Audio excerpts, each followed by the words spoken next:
So in the last video I showed you on how to field strip your Glock.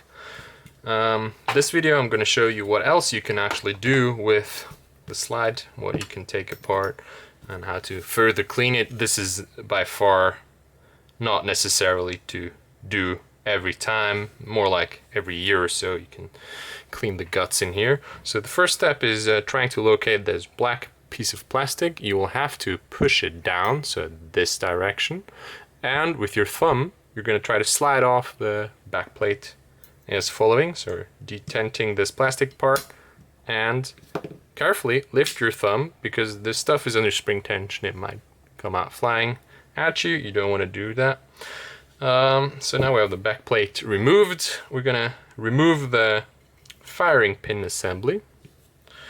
Next thing is the plunger for the extractor. It's just right here. You can kind of pull it out. So this is the plunger that interacts with the extractor here. And now you gotta be careful, because this part, it has a small spring below it. So you don't want to lose that or spend an hour looking for it. So you detent this spring, the extractor just falls out, and now carefully lift this up, and as you can see there's a tiny spring which isn't actually connected or held in place, so be careful not to lose it.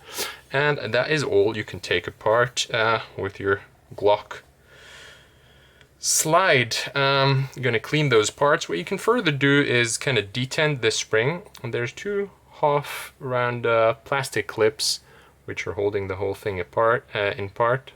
You don't have to take it apart, but as we're at it, I'm just gonna detent the spring, and those two small plastic parts come right off, as you can hopefully see.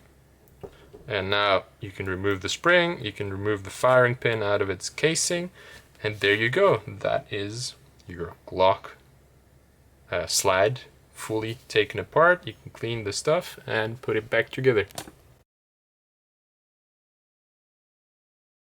So now putting back everything together, you're gonna grab your firing pin, put it back into the casing, and this part is kind of tricky, so I don't recommend taking it apart if you don't really have to.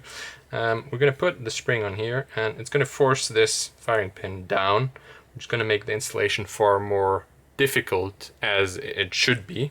So grab something, whatever you have in hand, on this kind of height, and as you can see this tab rests on here. So if we detent the spring, it's not going to fall down. We're going to grab those small plastic bits, drop them in here. Make sure to not release the spring before it's properly seated, because otherwise they're going to come flying at you. And ta-da, there you go. The firing pin assembly is as should be. So we're going to get the slide, get this little guy with the spring installed, drop it in here carefully, detent it, get your extractor, the round bit goes in here, falls in place, is held by this guy. Now we're going to get the plunger with the springy part on top, drop it in here, get the firing pin assembly, drop it in here, like so. And now the last part is going to be reattaching the back plate, and you're kind of want to push it down with your thumb so it goes halfway, and you're going to have the plunger for the extractor. You're going to push it down, and ta-da, there you go.